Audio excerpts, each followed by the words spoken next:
His hand tipped the can, cold soda spilling down her blouse in front of the entire staff. Gasps filled the room, but she didn't say a word. Minutes later, the manager would wish he'd never touched her. The soda hit her like a slap. Cold liquid clung to her shirt, dripping down to the floor as dozens of eyes froze in shock. A single droplet slid from her collar to her wrist, and still she didn't move. Her hands remained at her sides, her gaze steady, her silence heavier than any shout could have been. No one stepped in. No one spoke. The manager's face burned red, his breath short and sharp, as if daring her to fight back.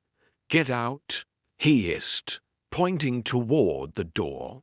The staff looked away, pretending to work, pretending they hadn't just seen dignity assaulted in broad daylight. Her name was Angela Davis, but few here knew her story.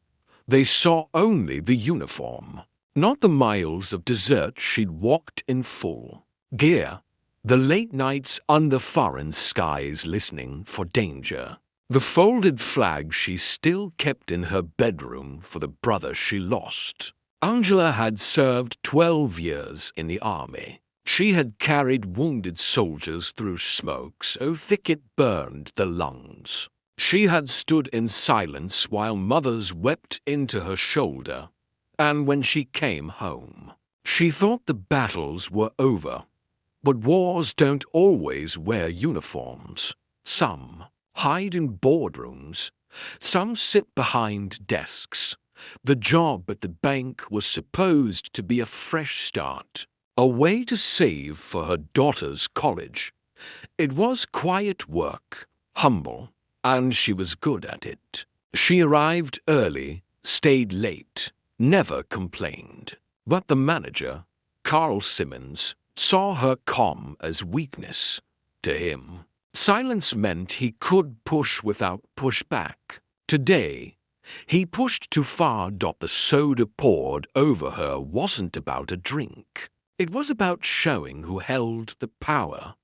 And the worst part, the room agreed with him. Not in words, but in the way they stayed still, in the way they let her stand.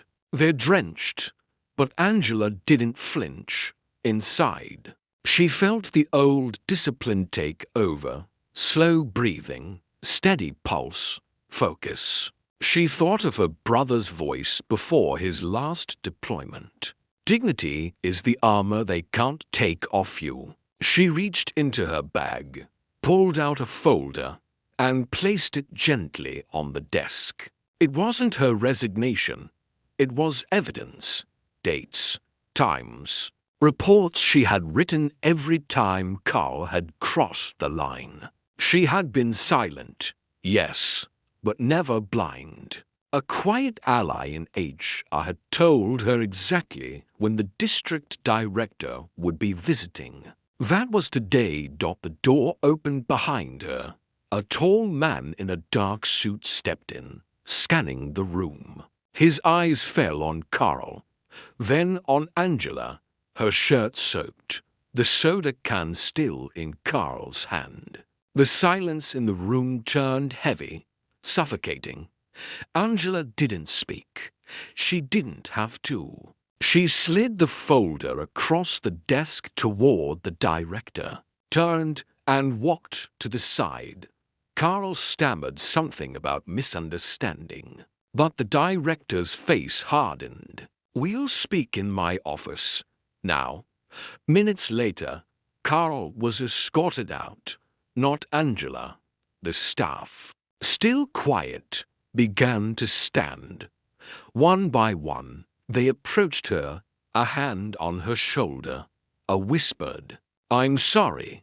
Even the tellers at the far end stopped what they were doing, their eyes meeting hers with something new, respect. Angela's voice, calm and clear, finally broke the silence.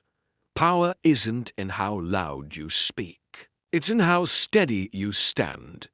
Outside, she walked into the bright afternoon sun, shoulders back, head high somewhere. She imagined her brother smiling. Dignity is the armor they can't take off you, she repeated to herself. And for the first time in weeks, she felt light again. There are battles fought without weapons. Victories won without raising your voice. Respect isn't given because of a title. It's earned through the way you treat people. If you believe silent, strength speaks louder than rage. Share this story and tell us, where are you watching from right now?